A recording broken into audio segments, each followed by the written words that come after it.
معزز صحافی حضرات، بلوچ نسل کشی کے خلاف بلوچ یکجہتی کمیٹی کی اس تحریک کا آج 41واں دن ہے اور گزشتہ 12 دنوں سے ہم نیشنل پریس کلب اسلام آباد کے سامنے احتجاجی دھرنے کی شکل میں موجود ہیں۔ آپ صحافی حضرات اس بات کی تاحیات گواہ رہیں گے کہ کس طرح ہمارا پرامن لانگ مارچ، جو اس پورے دورانیے میں ایک لمحے کے لیے بھی پرتشدد نہیں ہوا، بلوچستان سے ہوتا ہوا جیسے ہی اسلام آباد میں داخل ہوتا ہے تو اسلام آباد پولیس کی جانب سے اس پر خیر برسائے جاتے ہیں۔ 3 دن تک ہم اسلام آباد میں ریاستی تشدد، گرفتاری اور جیلوں کا سامنا کر رہے تھے اور اس لانگ مارچ میں شامل درجنوں بزرگ، خواتین اور بچے ان شدید یخ بستہ راتوں میں واٹر کینن اور لاٹھیوں کا سامنا کر رہے تھے۔ ہم سمجھتے ہیں کہ یہ صرف لاٹھیاں اور واٹر کینن نہیں تھے بلکہ ریاست کے بلوچوں سے واضح نفرت کا اظہار تھا۔ ہم تمام تر مظالم اور بربریت کے باوجود اپنے پرامن جدوجہد سے پیچھے نہیں ہٹے اور نہ ہی ہمارے حوصلے کمزور ہوئے، بلکہ ہم اس سے زیادہ حوصلہ اور ہمت کے ساتھ جیلوں سے رہائی کے بعد اسلام آباد پریس کلب کے سامنے پرامن دھرنے میں بیٹھ گئے۔ آج نیشنل پریس کلب اسلام آباد کے سامنے ہمارے دھرنے کا 12واں دن ہے۔ ہم اسلام آباد پریس کلب کے سامنے دھرنا دیے ہوئے ہیں اور اس وقت ہمارے ساتھ 100 سے زائد جبری گمشدگی کے شکار افراد کے لواحقین موجود ہیں اور اس کے ساتھ ماروائے عدالت قتل کیے گئے افراد کے لواحقین بھی اس دھرنے میں شریک ہے۔ ہم نے اسی دھرنے میں پریس کانفرنس کے ذریعے ریاست کے سامنے اپنی مطالبات واضح طور پر رکھے ہیں اور ریاست کو 7 دن کا وقت دیا کہ وہ آئیں اور ہمارے ساتھ مذاکرات کریں، لیکن انتہائی افسوس کے ساتھ کہنا پڑ رہا ہے کہ ان 7 دنوں میں مذاکرات تو دور کی بات ہے، اس ریاست نے غیر ذمہ داری، غیر سنجیدگی اور فاشزم کی انتہائی شرمناک مثالیں قائم کی ہے، جبکہ ہم شروع دن سے مکمل طور پر پرامن رہے ہیں، جس کی گواہی پوری اسلام آباد کی عوام اور صحافی دیں گے۔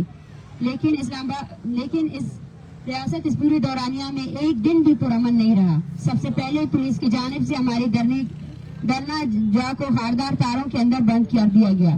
جو صحافی حضرات یہاں موجود ہے اس کو اپنی آنکھوں سے دیکھ سکتے ہیں اور یہاں ان خاردار تاروں کے ساتھ باری نفری بھی تعینات رہتی ہے جو مسلسل ہمیں ہراساں کر رہی ہے، جبکہ ایک رات ان پولیس والوں کی موجودگی میں ایک ویگو گاڑی آئی جس میں سوار نقاب پوش مسلح افراد نے ہمارے پرامن شرکا پر بندوقیں تان کر انہیں ہراساں کیا، دھمکایا اور ہمارے دھرنے کے ساؤنڈ سسٹم کو اٹھا کر اپنے ساتھ لے گئے۔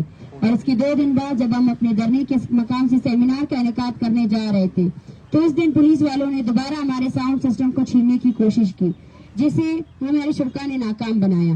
یہاں ہمارے دھرنے میں آنے والے ہر شہری اس بات کا گواہ ہے کہ ریاست کی جانب سے ہمارے پرامن مظاہرین کے خلاف لیے گئے اقدامات کتنے پرتشدد اور جارحانہ ہیں۔ یہاں تک جو بھی شہری ہمارے لیے کمبل یا کھانے پینے کی اشیاء لے آتے ہیں وہ ان چیزوں کو بھی اندر آنے نہیں چھوڑ رہے ہیں اور انہیں چیک کرنے کے بہانے ہمیں اور ان شہریوں کی اب درجہ تذلیل کر رہے ہیں۔ لیکن جب ہم ان پولیس والوں سے وجوہات دریافت کرنے کی کوشش کرتے ہیں تو ہم سے انتہائی بدتمیزی سے پیش آتے ہیں اور ہمیں مختلف طریقوں سے ہراساں کرنے کی کوشش کرتے ہیں۔ ریاست کے پرتشدد رویے اور غیر سنجیدگی کے تمام ناقابل تردید ثبوت ویڈیوز کی صورت میں ہمارے پاس موجود ہے اور آپ صحافی حضرات، سیاسی ورکر اور اسلام آباد کے شہری اس کے گواہ بھی ہیں۔ قابل احترام صحافی حضرات، ہم نے پچھلے پریس کانفرنس میں آپ کے توسط سے ریاست کے سامنے اپنے مطالبات رکھے تھے۔ ہمارے مطالبات میں سر فہرست یہ ہے کہ اقوام متحدہ کی ورکنگ گروپ کی سربراہی میں بلوچستان میں انسانی حقوق کی پامالیوں اور بلوچ نسل کشی کے حوالے سے تحقیقات کرنے کے لیے ایک فیکٹ فائنڈنگ مشن بلوچستان میں بھیجی جائے اور اسی گروپ کی موجودگی میں بلوچستان میں جبری گمشدگی، ماروائے عدالت قتل اور بلوچ نسل کشی کے خاتمے کے لیے ایک معاہدے پر دستخط کیا جائے۔ ہمارے ان مطالبات کو لے کر میڈیا کے ذریعے ابہام پیدا کرنے کی کوشش کی جا رہی ہے۔ ہمارے پاس اپنے ان مطالبات کے حوالے سے مکمل جائزہ دلیل موجود ہے اور ہم اپنے ان مطالبات سے کسی بھی صورت پیچھے نہیں ہٹیں گے۔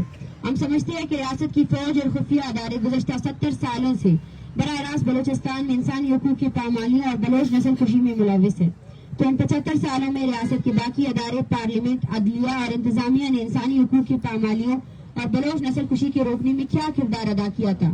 ان 75 سالوں میں متحد حکمرانوں نے بلوچستان میں ریاستی جبر کا اعتراف کیا اور پھر معافیاں بھی مانگی ہے، لیکن بلوچ نسل کشی کا سلسلہ نہیں رکا بلکہ دن بدن اس میں اضافہ ہوتا جا رہا ہے، جبکہ اس نسل کشی کے خلاف کم از کم گزشتہ 2 دہائیوں سے بلوچ تسلسل کے ساتھ سراپا احتجاج ہے، کبھی لانگ مارچ، کبھی مظاہرے، کبھی ہڑتال، کبھی دھرنا، اور گزشتہ 15 سالوں میں جبری گمشدگیوں کے خلاف voice for Baloch missing persons کا کیمپ بدستور جاری ہے۔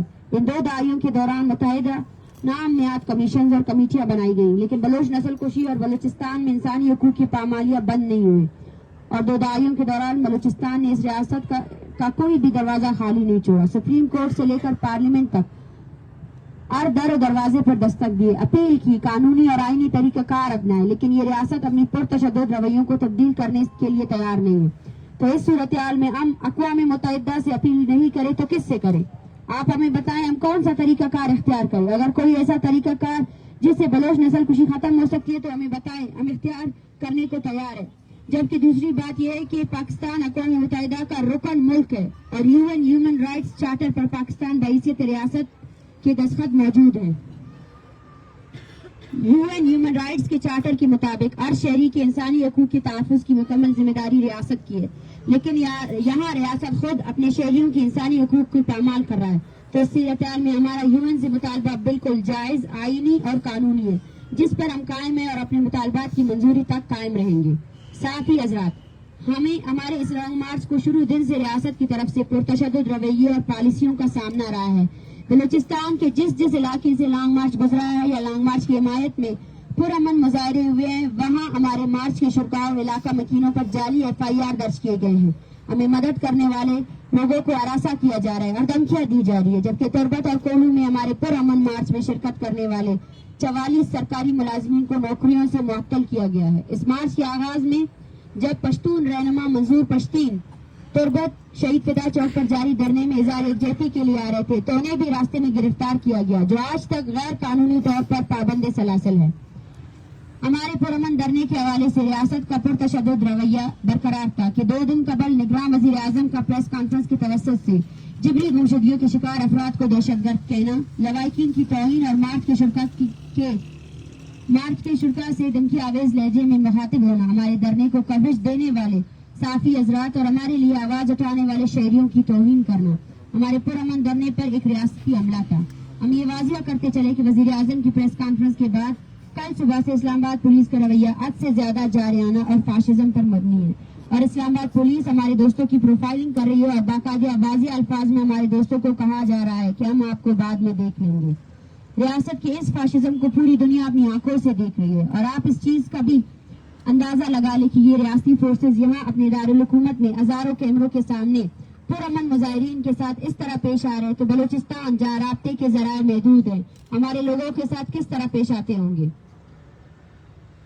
मुअज़्ज़िज़ साथी हजरात, जैसा कि हमने ऊपर जिक्र किया कि हमने रियासत को 7 दिनों का अल्टीमेटम दिया हुआ था, जो आज पूरा हुआ। इन 7 दिनों में रियासत की गैर संजीदगी, पुरतशद्दुद रवैये और धमकी आवेजाना लहजे के बारे में हमने तफसील से बात की और अब हम अपने लाइंदा लाएमल का ऐलान करते हैं, जो हमारी इस तहरीक का तीसरा फेज होगा। हमारी तहरीक के तीसरे फेज में हमारा इस्लामाबाद प्रेस क्लब के सामने धरना जारी रहेगा। बलूचिस्तान समेत पाकिस्तान भर में एहतजाजी मुजाहरों, हड़ताल और धरने का आगाज किया जाएगा। बैनुल अक़वामी दुनिया को आगाह करने के लिए ऑनलाइन कॉन्फ्रेंसेस का इनेकाद किया जाएगा और अगर रियासत का ये रवैया जारी रहा तो हम अपने धरने को इस्लामाबाद प्रेस क्लब से अक़वाम मुत्तहिदा के इस्लामाबाद ऑफिस के सामने मुंतकिल करेंगे, क्योंकि यहाँ इस्लामाबाद प्रेस क्लब के सामने इस्लामाबाद पुलिस की जारियाना और पुरतशद्दुद रवैये से हमें शदीद खतरात लायक है, जो आए दिन किसी न किसी सूरत पर हम पर हमलावर होते हैं, हमारे शुरका को हरासा कर रहे हैं, जबकि हमें खदशा है कि इस्लामाबाद में हमारे शुरका को नुकसान पहुंचाया जाएगा। इसलिए हम अपने धरने को अक़वाम मुत्तहिदा के इस्लामाबाद ऑफिस के सामने मुंतकिल करेंगे और अक़वाम मुत्तहिदा से तहफ़्फ़ुज़ मांगेंगे। जबकि एक बार फिर हम रियासत को मीडिया के तवज्जुह से आगाह करना चाहते हैं कि हम अपने मुतालबात पर रियासत से मुज़ाकरात के लिए बिल्कुल तैयार है, लेकिन इसके लिए रियासत को अपने बचगाना रवैये को तब्दील करके एक रियासत जैसा रवैया अपनाना होगा और इस्लामाबाद समेत बलूचिस्तान भर में पुरअमन मुजाहिरीन के खिलाफ इंतकामी कार्रवाइयों को बंद करना पड़ेगा। ये रियासत की संजीदगी का इम्तिहान है और यही संजीदा रवैया अपनाने के बाद रियासत आकर हमसे मुज़ाकरात करे। और हम एक बार फिर वाज़िह अल्फाज में कहते हैं, अगर रियासत के रवैये में तब्दीली नहीं आई तो हम बलोच नस्ल कुशी के खिलाफ जारी इस तहरीक को मजीद वुसअत देंगे। तशद्दुद, गिरफ्तारियां, धमकियां और हरासमेंट किसी भी सूरत हमारे रास्ते को रोक नहीं सकते।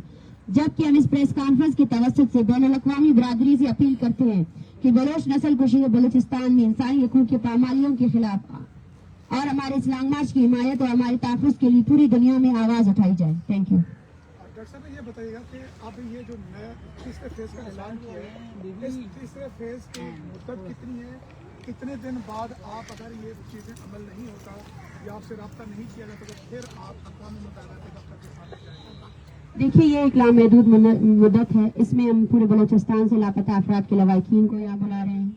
आगे आने वाले दिनों में हम देखेंगे कि रियासत का रवैया हमारे साथ कैसा रहेगा, और उसी तरह हम आने वाले दिनों में इसका फैसला करेंगे कि आगे आने वाले दिनों में हम किस तरफ इस धरने को लेकर जाएंगे। Thank you. डॉक्टर साहब, ये बताइएगा कि ये 12 दिन हो गए, इसमें आप क्या समझती हैं कि कोई कामयाबी के साथ साथ कुछ कामयाबी आपको मिली है, या हमने कल कुछ वीडियो देखी है जिसमें बाकायदा बिस्तरे जो लोग कंबल लेके आ रहे थे उनको चेक किया जाता, उनको नहीं आने दिया। तो अब शदीद सर्दी है, इसमें कितने लोग इस वक्त, क्योंकि ज़्यादातर आप बुजुर्ग खवातीन को देखते हैं, तो कितने लोग बीमार हो गए इस वक्त? देखिए, हमारे जितने हमारे पास ये लवाकिन मौजूद है उनमें बेशतर बीमार है। अभी एक बच्ची है, उसको एंजाइटी अटैक हुआ है। तो एक टेंशन है, और दूसरा ये रवैया जो उन्होंने इख्तियार किया है। बूढ़ी औरतें हमारे पास है, चेस्ट इन्फेक्शन के उनको है, और ब्लड प्रेशर है, स्ट्रेस भी है, और मौसम भी इस तरह नहीं है। तो आने वाले दिनों में शायद हालात सख्त हो सकते हैं, लेकिन हमें लगता है कि हमारा हौसला पस्त नहीं होगा, क्योंकि ये इन माओं का फैसला है कि वो यहाँ बैठे रहेंगे। वो 14 साल से अपने बेटों का इंतजार कर रहे हैं, इस तहरीक का हिस्सा रहे हैं। आने वाले दिनों में अगर इनमें से किसी की तबीयत खराब हो जाती है या इनमें से किसी को नुकसान पहुंचता है, तो इसकी जिम्मेदारी और उसके कातिल भी रियासत ही होगी। ये बताइएगा कि अनवारुल हक काकर साहब ने तो अब साथियों को धमकी दे दी है कि आप जाके PLA ज्वाइन कर लें या BLA ज्वाइन कर लें। एक तो इस पर कमेंट कीजिएगा। दूसरा साथ साथ ये भी बताएं कि जो यूथ आपकी यहाँ से गिरफ्तार हुई है, क्या वो रिहा हुए हैं अभी तक, क्या वो अभी तक गिरफ्तार हैं? जी नहीं, जो लोग गिरफ्तार हुए थे उनको रिहा किया गया है, लेकिन उनको मुसलसल तौर पर हरासा किया जा रहा है। SP कोई फारूक नियाजी है, उन्होंने बाकायदा उनके NIC भी लिए हैं, और सामने मीडिया के सामने भी उनको ये कहा जा रहा है कि हम आपको बाद में देख लेंगे। तो और मैं वज़ीर आज़म के बयान पर यही कहूँगी कि मुझे बहुत अफसोस है कि इस स्टेट जमहूरिया पाकिस्तान का वज़ीर आज़म जो है ना, जिबरी गुमशुदगियों को जस्टिफाई कर रहा है, और ये लवाकिन यहाँ बैठे हैं। आपके किस आईन, किस कानून ने इनको दहशतगर्द करा दिया? लाएं और वर्डिक लाएं। सबसे पहले तो आप लोगों ने इनकार किया कि मिसिंग पर्सन एग्जिस्ट ही नहीं करते। उसके बाद आपका बयान हमारी तहरीक की तायीद करता है। आपका बयान हमारी तहरीक की तायीद करता है कि ये हजारों लोग आपके जिंदानों में, जिनको आप जो है ना गैर कानूनी तौर पर तशद्दुद का जो है ना निशाना बना रहे हैं। जमाल रेसानी ने एक स्टेटमेंट दिया और उन्होंने कहा कि बलूचिस्तान के जो लापता अफराद का मसला है, ये बलूचिस्तान का सबसे बड़ा मसला नहीं है। इस पर क्या कहेंगे? मुझे अफसोस होता है उन पर भी। अगर लापता अफराद का मसला बड़ा नहीं है, मसला तो है, इतना शदीद बड़ा मसला है कि यहाँ खानदाने, आपको हम ऐसे खानदानों से मिलाएंगे जो 15-15 सालों से उनके बेटे लापता हैं। 9-9 लाख रुपए उनसे लूटे हैं फौजियों ने। ठीक है, उन्होंने अपनी लाशों के लिए भी फौजियों से पैसे लिए। 3 लाख, या एक बाबा 3 लाख उसने दिए कि मेरे बेटे की लाश मुझे सौंपी जाए। ये अगर मसला सबसे बड़ा मसला नहीं है, तो और कोई भी मसला बड़ा मसला नहीं हो सकता। मैडम, ये बताएं कि कल जब अदालत में चीफ जस्टिस साहब से जिबरी गुमशुदगियों की बात हुई, तो उन्होंने कहा कि अगर आप बलूचिस्तान में और आग ज्यादा तो उस पर ना रहे, तो आपको अदालतों से कोई उम्मीद है, या वो तो उन्होंने भी हाथ उठा दिए चीजों से? देखिए, अदालतों से अगर कुछ हो सकता है तो 2014 में सुप्रीम कोर्ट ने जो फैसला लिया था जिबरी गुमशुदगी के खिलाफ, जहां एजेंसियों को जो है ना डायरेक्ट तौर पर मसरूफ किया था, उस वक्त हो जाता। बलाच बलोच का केस आज तकरीबन 41वां दिन है, वो सेशन कोर्ट में पेंडिंग है, और उस FIR को क्वाश किया जा रहा है। उम्मीदें तो हमारी अदालतों से है, इस रियासत से है, लेकिन हम मुकम्मल तौर पर नाउमीद हो चुके हैं। आज 41वां दिन है। यही अदालतें इन लोगों को प्रोड्यूस तो नहीं कर सकते, लेकिन जो लोग इस तहरीक से जुड़े हुए हैं उनको मुअत्तल कर सकते हैं। उनके खिलाफ सैकड़ों FIRs उन्होंने दायर किए, और हम जो इस सर्दी में यहाँ बैठे हैं, हमें हरासा किया जाता है, हमें थ्रेट किया जाता है, उस पर ये अदालत कभी नहीं नोटिस नहीं ले रहे हैं। अगर फैज ईसा साहब को ऐसा आज़ाद कमीशन नया बनाते हैं जिस पर आपको भी एतमाद हो, तो क्या आप अक़वाम मुत्तहिदा वाले जो मुतालबा है उससे अप्रीशिएट? जी नहीं, बिल्कुल भी नहीं। कमीशंस पहले भी बने हैं, कमेटियाँ पहले भी बनी हैं। सबसे पहले पुराने कमीशंस का एहतसाब किया जाए, और हमारा पहला मुतालबा, सबसे अहम मुतालबा है, हम इससे पीछे नहीं हटेंगे। जस्टिस फैज ईसा से पहले भी बहुत से सुप्रीम कोर्ट के जजेस आए हैं, और ये अदारे इन्होंने हमें इंसाफ नहीं दिया। अगर वो इंसाफ दे सकते तो सुमोटो नोटिस लेकर इन तमाम को जो है ना रिहा कर दे, और जिबरी गुमशुदगी पर पाबंदी आयद करें। 41 दिनों के दौरान 20 लोग जिबरी गुमशुदा हुए हैं। 20 लोगों को गुमशुदा किया गया एक्स्ट्राजुडिशली। 38 से अबव लोगों को CTD ने एक्स्ट्राजुडिशली मारा है। सबसे पहले उस पर नोटिस लिया जाए, फिर कमीशन बनाई जाए। कमीशनें बनाना, कमेटियां बनाना, मेरे ख्याल से ये बेख्तियार बेख्तियारी की एक अलामत है। सारे शवाहिद आपके पास मौजूद है, फिर कमीशन बनाने का क्या फायदा? इन लोगों के केसेस आपकी अदालतों में हैं, आपकी अदालतों ने प्रोडक्शन ऑर्डर्स जारी किए हैं, आप उन प्रोडक्शन ऑर्डर्स पर अमल दरामद क्यों नहीं करवा सकते? अभी क्या कमीशन बनवाना है? अभी क्या कमीशन बनाना? हम सबूत लेकर आए हैं आपके सामने, इनके प्यारे नहीं है, इस पर क्या कमीशन बनाएंगे आप? मैडम, गरीदा फरूकी ने आपकी वीडियो क्वालिटी और ट्विटर रीच पे तनकीद की है कि इनको बहुत बड़ी सपोर्ट है, इस पे क्या कहेंगे आप? देखिए, मैं उनसे यही कहूंगी कि हमें अफसोस भी होता है और इस बात की खुशी भी है कि हमने आपको इरिटेट किया हुआ है, और हमारी आवाम हमारी सबसे बड़ी ताकत है। हमारे पास जो हमारे रिसोर्सेज है वो वही लोग हैं जिनको आपके लोग जो है ना धमका रहे हैं, हमको डायरेक्ट बोल रहे हैं कि हम आपको देख लेंगे, और हमारी ट्विटर रीच हमारे खिलाफ निकले हैं जिसको आप जस्टिफाई कर रहे थे, क्योंकि यहाँ हर इंसान का खानदान होता है, हर इंसान के जो है ना जज्बात होते हैं। जो हम बयानियां लेकर आए हैं वो इंसानियत पर मबनी है, और इस इंसानियत के ईरान वज़ीर-ए-आज़म का बयान आपके सामने है, वो उनके बयान से नहीं लग रहा कि वो मुज़ाकरात के लिए तैयार हैं। आप किन लोगों से मुज़ाकरात करेंगे? देखिए, हम फिर से कह रहे हैं मुज़ाकरात के लिए तैयार है, ये पर उन पर डिपेंड करता है कि वो कब हमारे साथ मुज़ाकरात करेंगे। इसी वजह से हमारे जो इस तहरीक है इसके 2 पॉइंट्स बहुत ज्यादा अहमियत के हामिल है, जिसमें हम UN की वर्किंग कमेटी को बुलाना चाहते हैं। वज़ीर आज़म के बयान के बाद ये पूरी दुनिया इस बात की गवाह रहेगी कि किस तरह जिबरी गुमशुदगी के इतने बड़े संगीन मसले को इस स्टेट का वज़ीर आज़म भी जस्टिफाई कर रहा है। Thank you very much.